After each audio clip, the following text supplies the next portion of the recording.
صعب تلاقي ممثل في السينما المصرية قدر يتلون بالشكل اللي أحمد زكي عمله، لا كان وسيم تقليدي ولا نجم تجاري بيجري على الشباك، بس كل مشهد ليه كان بيقنعك إنك قدام شخصية حقيقية من لحم ودم. الحلقة دي هنستعرض أهم وأقوى 5 أفلام قدمهم النمر الأسود، وهنحلل إزاي كل فيلم بيكشف جزء من عبقريته. ما تنسوش الاشتراك عشان يوصلكم الحلقات الجديدة، ويلا بينا نبدأ.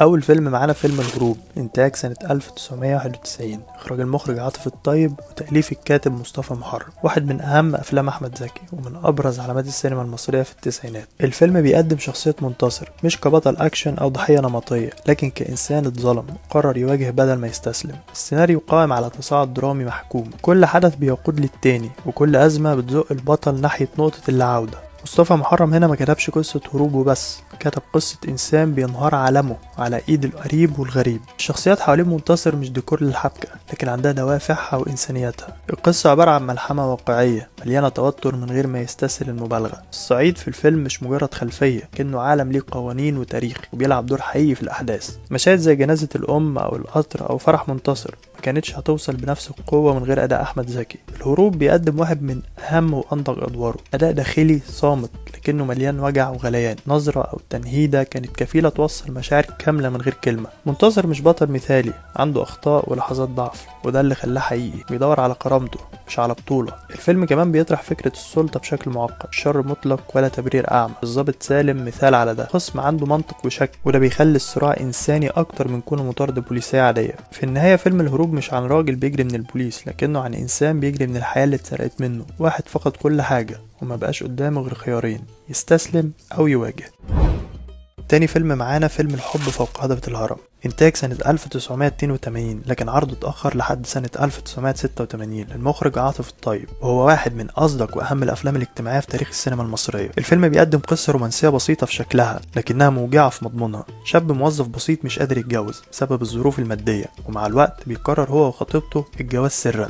ولما بيلاقوا العجز محاوطهم من مكان يجمعهم بعيد عن الناس، بيختاروا هضبة الهرم كملاذ أخير، لكن الشرطة بتمسكهم بتهمة فعل فاضح في الطريق العام. من هنا بيبدأ الفيلم في رسم صورة مؤلمة لجيل كامل بيحلم بالحياة لكنه محاصر بالواقع. الفيلم بيلمس أزمة السكن والظروف الاقتصادية اللي خلت أبسط حلم الجواز يتحول لمستحيل. ده سر عبقرية عاطف الطيب ومصطفى محرم، اللي قدروا يحولوا قصة نجيب محفوظ القصيرة لدراما عميقة تكشف الواقع الاجتماعي من غير مبالغة ولا تكميل، بس بصدق وإنسانية عالية. أداء أحمد زكي في دور علي هو القلب النابض للفيلم، قدم شخصية الشاب اللي بيحارب عشان يعيش بكرامة بحس واقعي جدا، تقدر تشوف في عين الحب التعب والخذلان في نفس اللحظة، وده اللي خلى المشاهد يحس ان علي مش مجرد بطل لكنه بيمثل ملايين الشباب. الفيلم كمان استخدم تفاصيل الحياة اليومية بذكاء شديد، من أزمة السكن والفقر للرقابة الاجتماعية وتضييع الحريات، كأنه بيسأل سؤال واضح وموجع، في مجتمع زي ده هل الحب يقدر يعيش؟ في النهاية الحب في هضبة الهرم مش بس قصة حب، لكنه لوحة إنسانية مؤثرة بيعكس برؤية فنية عميقة مدى تأثير الواقع الاقتصادي والاجتماعي على حياة أبسط الناس. فيلم بسيط في شكله، عميق في أثره. تالت فيلم معانا فيلم زوجة رجل مهم، إنتاج سنة 1988 للمخرج محمد خان، قصة وسيناريو وحوار رؤوف توفيق. القصة في ظاهرها بسيطة، بنت بتقع في حب ضابط شرطة وبتتجوزه، لكن بعد الجواز بتكتشف إنها مش بس مع راجل غامض، بل مع شخص مهووس بالسلطة، مريض بالتحكم، بيستغل نفوذه عشان يفرض سيطرته على كل شيء في البيت في الحياة. تميزه الحقيقي إن الفيلم ما قدمش هشام اللي لعب دور أحمد زكي كشرير تقليدي، ولا منى اللي لعبت دورها ميرفت أمين كضحية باهتة. محمد خان بنى الشخصيتين بشكل متوازي، منى رومانسية بتحلم بحياة هادية لكن بتلاقي نفسها محاصرة داخل بيت خانق، راجل شايف نفسه هو القانون. اما هشام فمن اول مشهد واضح ان في حاجة مريبة جواه، ومع الوقت الاقنعة بتقع واحد ورا التاني، نرجسية، جنون عظمة، عنف، وبرود قاتل. السيناريو ذكي جدا لانه ما بيحكيش قصة حب فاشلة وبس، لكن بيغوص في الخلفية السياسية والاجتماعية من غير ما يتحول لفيلم سياسي مباشر. محمد خان بيحط السياسة جوه تفاصيل البيت، جوه العلاقة، جوه نظرة هشام لنفسه. هشام مش مجرد فرد فاسد، هو نتاج منظومة كاملة غرست فيه احساس انه فوق الناس وان سلطته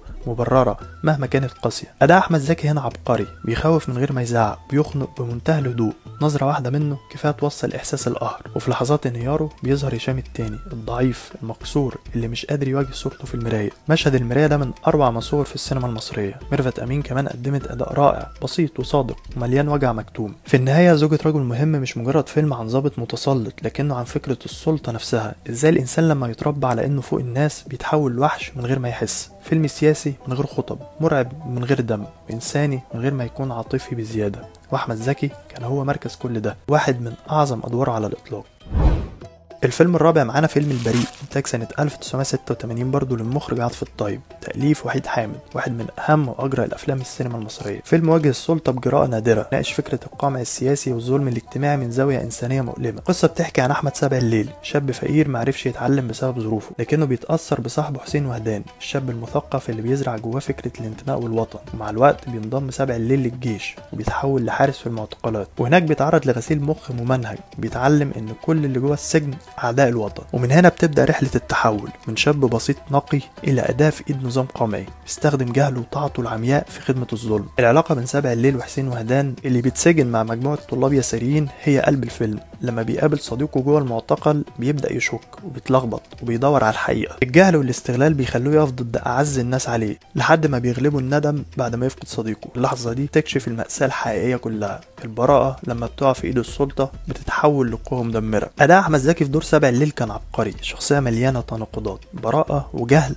وغضب مكتوم. بعيونه ونظراته قدر يوصل الخوف والحيرة من غير ما يتكلم كتير. ومن أشهر كواليس الفيلم إنه طلب من المخرج إن التعابين في مشهد الزنزانة تكون حقيقية عشان يحس بالرعب فعلا ويوصل الإحساس للكاميرا بصدق. محمود عبد العزيز كمان قدم واحد من أقوى أدواره في العقيد شركس، ضابط قاسي لكن مش مسطح، قدر يجسد التناقض بين قسوة المهنة وفراغ الإنسان من جواه. الفيلم واجه الرقابة واتغيرت نهايته الأصلية، واللي كانت واحدة من أقوى النهايات في تاريخ السينما المصرية، وذكرناها قبل كده في حلقة مشاهد ممنوعة من العرض. فيلم البريء مش مجرد فيلم عن سجن وتعذيب، لكنه صرخة ضد القهر، هو تجسيد حي لصراع الإنسان مع سلطة بتسحق الوعي.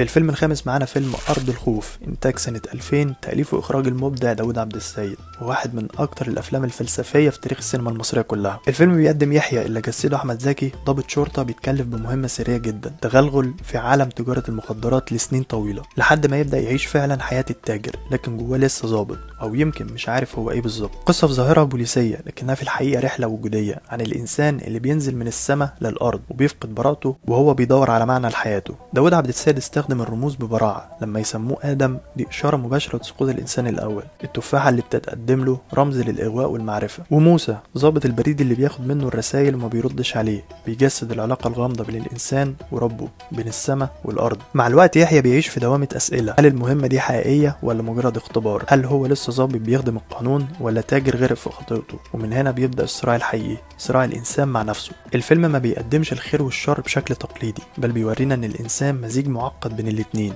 يحيى لا هو ملاك ولا شيطان، هو نموذج للإنسان اللي بيحاول يوازن بين ضميره ورغباته، بين الإيمان والشك. شخصية هدهد كانت رمز للحكمة والضمير، وحواء في الفيلم اتقسمت لشخصيتين، واحدة بتمثل النور والطموح، والتانية بتمثل الغواية والظلام، الصراع الأبدي اللي جوه كل إنسان. ده أحمد زكي هنا استثنائي، أداء ناضج صامت متأمل، لكنه مليان توتر داخلي. نظراته لوحدها كانت بتحكي الصراع بين الواجب والرغبة، بين الضابط والتاجر، بين يحيى وآدم. الموسيقى التصويرية والحوار كتبوا مع الصورة تأمل كبير في معنى الحياة والاختبار اللي بنعيشه كلنا. أرض الخوف مش مجرد فيلم، ده رحلة فلسفية عن الهوية والحرية والاختيار. طبعا قبل ما نخلص لازم اقول ان احمد زكي قدم افلام عظيمه كتير غير افضل 5 افلام اللي ذكرناها النهارده، افلام ما نقدرش نغفلها خالص وبنحبها جدا، زي مثلا فيلم موعد على العشاء اللي سبق وذكرته في حلقه افضل افلام سعاد حسني، وكمان افلام زي احلام هند وكاميليا وضد الحكومه والبدايه والبيضة والحجر، كمان تجسيداته الرائعة لشخصيات حقيقية زي دور الأسطوري في فيلم أيام السادات. كل دي أعمال تضاف لمسيرة كبيرة وأسطورية لفنان محدش قدر ينافسه في صدق وعمق أدائه. لو عجبتكم الحلقة ما تنسوش اللايك والشير والاشتراك وتفعيل الجرس عشان يوصلوكم كل جديد. استنونا في الحلقة الجاية، سلام.